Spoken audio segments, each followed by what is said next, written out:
I bought a house years before marriage, but my entitled in-laws tried to evict me. And I laughed, as police escorted them out in disgrace. Hi, I'm Daniel.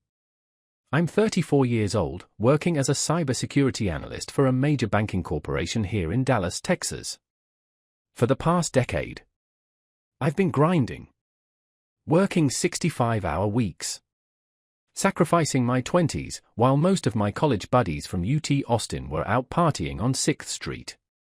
Meanwhile, I was living in a cramped apartment with 2 roommates who, let's just say, didn't believe in hygiene. One of them literally never washed dishes. They just sat there, growing science experiments for weeks. But I put up with it. Why? Because I had a goal.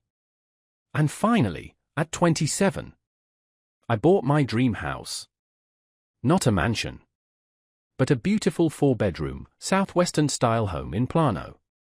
Red tile roof. Mature oak trees. Neighbors who actually waved when you passed. It had a finished basement, perfect for my gaming station and home office. A backyard big enough for a pool, which was always the plan. And a kitchen with granite countertops that didn't make me want to cry every time I cooked. I put down $75,000 that I'd been saving since graduation. My parents helped with 25, but I paid them back within 18 months. Because I didn't want to owe anyone. I was damn proud of that house. It represented years of sacrifice finally paying off. Then, I met Samantha. She was 32, a marketing coordinator.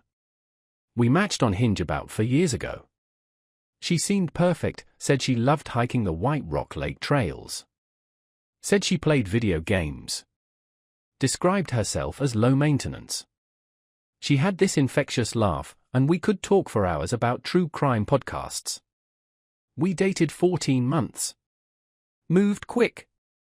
Got married at the Dallas Arboretum, reception back at my place. She moved into my house, which I'd already owned for 3 years. But there were red flags. She called in sick constantly at work. Expected expensive gifts every holiday, Tiffany jewelry, Coach purses, while I got clearance rack stuff from Target. Her parents, Charles and Karen, treated her like she was 16. And she let them. She never offered to split bills.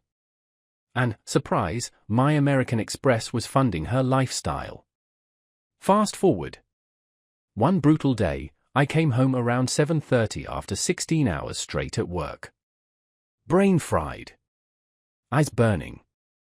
All I wanted was my couch and some Call of Duty. But when I pulled into the driveway, I had to slam the brakes. My stuff was on the lawn. My faded UT hoodie, damp from the sprinklers.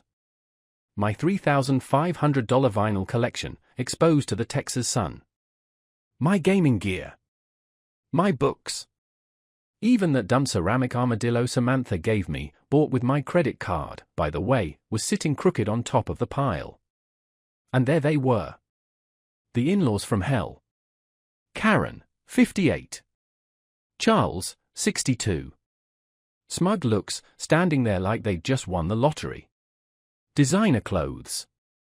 Tossing my belongings like they owned the place. Samantha hovered by the door, arms crossed, not meeting my eyes. Karen shrieked the moment she saw me. There he is. Finally, the worthless deadbeat. This, from a woman who once told me real men buy diamond tennis bracelets just because. I stepped out slow. Calm. Watching their little performance. Charles puffed his chest and barked, "All right, Daniel. This isn't working. Pack your things and get out. We're changing the locks tomorrow. This is Samantha's house now. My house. The one I bought years before marriage. My name, on the deed. My money, on the mortgage." Karen jabbed her finger at me. "You heard her. Get out. You're not welcome. This is our daughter's house now." She even kicked one of my boxes. And that's when it hit me. The absurdity. I started laughing. Not a chuckle.